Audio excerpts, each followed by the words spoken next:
I'm from the government, and I'm here to help. Are you scared? Are you sick? Are you tired? I'm going to pass some temporary things that will help you and everyone else, because that's what we do. I don't believe that for a second, but that's how they play it off. That's how they do it. With a lot more push, a lot more emphasis, but that's what it is. So I'm talking about temporary government things, issues, acts, whatever you want to call it. I'm going to go over a couple examples of that, starting with taxes. Taxes were temporary. Well, taxes as a whole, there's always been some sort of sales tax, exchange tax, tariff, that kind of stuff, 1700s, 1800s. And that's always been there for the most part. I mean, back with kings and queens, stuff was even worse than that. But anyways, things got better.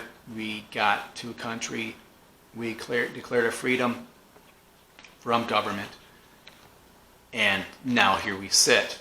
So it seems like nothing is more permanent than a temporary thing from the government, a temporary solution from the government, a temporary act from the government. Seems nothing's more permanent than that.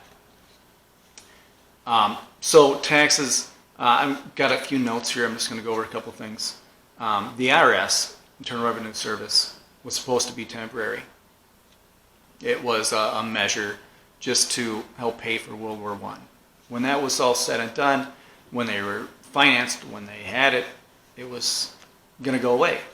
Well, as we know, the IRS has not gone away. It's only gotten bigger, and it continues to grow.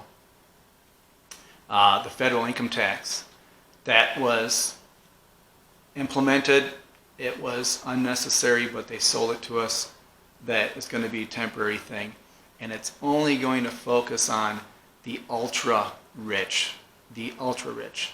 Back in the days, early 1900s, when the average income for normal folk, middle class, was $687 a year.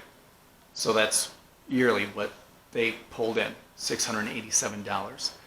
So when they put this tax in, if you were single and you made under $3,000, you paid no taxes. So $3,000 or under, you paid no taxes. If you were married couple, if you paid $4,000 or under or less, you paid zero taxes. Now, keep in mind the average wage was $687 per year. So that excluded almost everyone. Only 4% of people had to pay taxes, and that was the ultra rich, the extremely rich. So if you put that in terms of the personal exemptions being $3,000 for a single, $4,000 for a married couple. I'm looking at some notes here, so excuse me. That if you put that, use that in inflation terms, and you do the calculations for that, roughly what you get is for a single person now, using inflation, that would be $77,000. So if you made $77,000 or less as a single person, you would pay zero taxes. If you were a married couple, you made $103,000 or less, you pay zero taxes. That's how the original federal income tax was written in. It was just on the ultra rich. Well, we all know that the majority of the taxes are paid by the middle class and even below middle class people out there. That's not because we need to tax the rich. We need to do this and that for the rich. Get more money from them.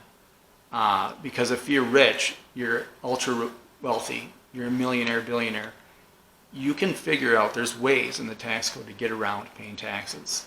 You just do what the government wants as far as taxes go. You don't have to pay any taxes. You use it for a business.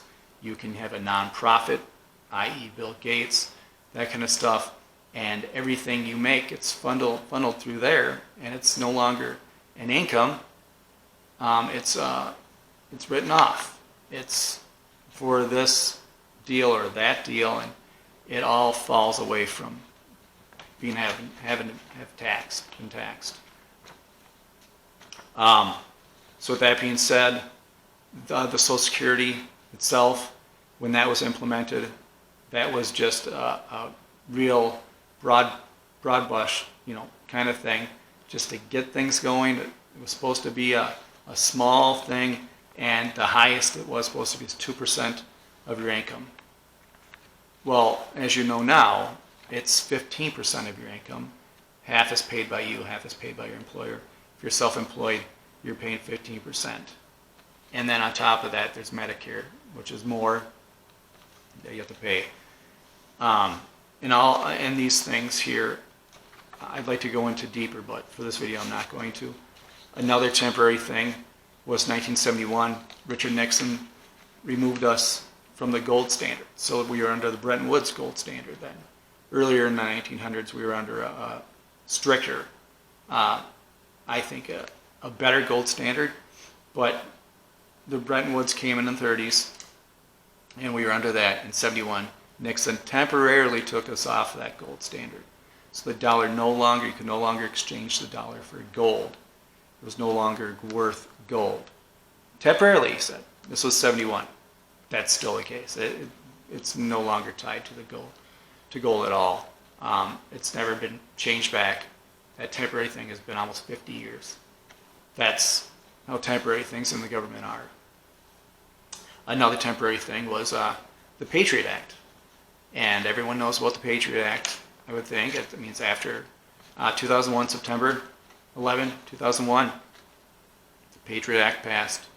They needed to rush it through, and they tried for a lot more control, a lot more power, taking more freedoms away. There was a little bit of resistance, so they got a majority of it through, this temporary thing. Even in 2015, the Department of Justice came out, and they said, the mass surveillance capabilities authorized by Section 215 of the Patriot Act hadn't helped solve any major terrorism cases. So from when it was implemented to 2015, it solved zero. It hasn't really solved any major terrorism cases. And that's since its inception, since it began. And from 2015 to now, there's been nothing. So since its inception to today, to the current date, there's been really no major terrorism cases that have been prevented or solved. I mean, it's done nothing but take away our freedoms. Your freedom, my freedom, the enjoyment of flying. That's all it's done. It introduced the TSA. Was temporary, just to get us through. Sounds familiar, doesn't it? Just to get over flatten the curve, get us over the hump. Sounds a little familiar. But with this Patriot Act, that was temporary. That's still around. It gets signed in every 4 or 5 years, or revamped, or extended, whatever you want to call it. They introduced the NSA, the National Security Alliance, or Act. That records all your calls, all your emails, all your texts, all your internet activity from all citizens, because it's for your safety. Watch the movie Snowden. I highly recommend that. It came out a few years ago. It just gives you a little, run over it, gives you a little bit of insight into what they're doing. It's pretty crazy. I've done a lot of reading on this. I read Snowden's book, Permanent Record, too. I recommend that, too. That's a great read. It allows delayed notification search warrants. So the search warrants aren't as strict or stringent as they used to be. You didn't have to, petition a judge, say, I need a search warrant, wait till you get the warrant to execute it. Now it's delayed. You can do what you want to do for the most part, and then we'll figure it out after the fact, is what I'm taking from that. It is ending the statute of limitations on certain crimes. So whether it would have happened 100 years ago or not, there's no statute of limitations anymore. The federal agents can seek permission to obtain bank records and business records for whatever reason. They can petition it. It seems like usually it gets approved no problem. So with this being said, temporary. These are all temporary things. Will there be a temporary Pandemic Health Act, temporary COVID Health Act, temporary save your health or protect your health? We're behind you. We're the government. We're here for you. It's all about protection. Act that's put in now. I mean, will there be measures like limits on group assembly or evening curfews being started? I know some has happened now with different things, but is it going to be a permanent thing? Well, a temporary permanent thing, because I always say it's temporary. Just until you get over the hump, just until you flatten the curve, it'll be temporary. Till then. Will there be temperature checks to enter any and all buildings, to use public transportation, to get on airlines? I'm sure there's that. I haven't flown since all this craziness has happened. Or even to get in a taxi, temperature checks. So you have to fill out a health questionnaire. Will you have to tell them who you've been around? Will you have to give your names, phone number, address? You already have to do that to go out and eat at a lot of restaurants, but just to go into any buildings, to do anything, really. I mean, to go anywhere where you're not around your immediate family. Well, you have to do that kind of stuff. Give that information away. Well, for your safety, of course, but well, you have to. Will school dances or prom be a thing of the past? Will other school activities be a thing of the past? Will rodeos, or how about the sports things going on now? There's no one in the stands. Will that ever be allowed again? Or are they going to revamp everything? Are you revamp high school football games, for example? No more bleachers, and then you have to be sectioned off. You can't buy food from there. You can't talk to people. You can't sit next to people. Or basketball games, high school, college, professional baseball games, high school, professional, college, all that stuff. All these kinds of things. Is it all going to be revamped, redone? Because it's temporary, of course, to protect you and you. It's for your safety, of course. That's why we're taking away all these rights, and we're intruding into your life, and we're telling you what you can and cannot do for your safety. Your safety. So think about this for your safety. Someone who owns their own business, who's worked most of their lives, maybe has a mortgage or a second mortgage on that business, has a restaurant or a bar or whatever, a cigarette or a cigar shop, wants to allow people to smoke, cannot do that for your safety, for your patron's safety, for your employee's safety. Well, the country I lived in, if you didn't want to be around it, you didn't go into it. You didn't go there. If you didn't want to work around it, you didn't get a job there. That's freedom. That's the way it used to be. But for your safety, you can no longer allow people to smoke in your private establishment. No longer. Same with seatbelts. It's my vehicle, my life, my choice. Why do I have to buckle up or get fined? Why do I have to wear a seatbelt? Would I, if it wasn't a law? Well, absolutely. But why do I have to? Why do you force me? Well, for my safety, is what you're saying. It's for my safety? Or does it have something to do with back in the day, I believe it was the 70s, late 60s, there was pushing through these things to get all cars to install seatbelts because some people in the government were getting a little kickback to push this through because a business would have benefited from that. And then from there, there was a little bit of kickback from some of the car companies. They're saying, no, we're doing other things that are protective-wise, that kind of stuff. And they said, no, you do the seatbelts, there'll be nothing else, we promise, that'll be it. Well, years down the road, of course, the government did exactly the opposite of what they said, and they enforced the airbag stuff. Am I saying airbags are bad? Absolutely not. But why do you have to mandate it or make it a law?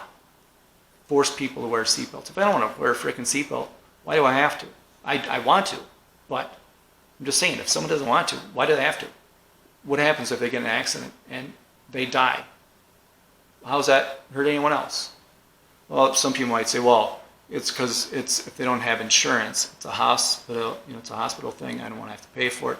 I understand that, but if that's your argument, it's pretty weak, because that happens for everything. Look at people that are way overweight and not healthy and don't do anything to help themselves be healthy. Don't exercise, that kind of stuff. I would say that's more of a probability of them getting, health problems than it is someone getting in an accident and not wearing a seatbelt. But anyways, I digress. So, from a couple polls that were taken, I'd read more Americans are worried about losing their freedoms than they're about losing their job. That says something. More Americans are worried about losing their freedoms than they are about losing their job. So that tells you something. We have to, stand up for ourselves and our freedoms. So, with that being said, I just want to get this out there. Everything temporary that comes from the government is the most permanent thing you'll probably ever run across. The most expensive things are usually stuff that's free from the government. I could do another video on that sometime. But anyways, until then, thank you for watching. As always, stay vigilant. Protect your wealth and protect your health.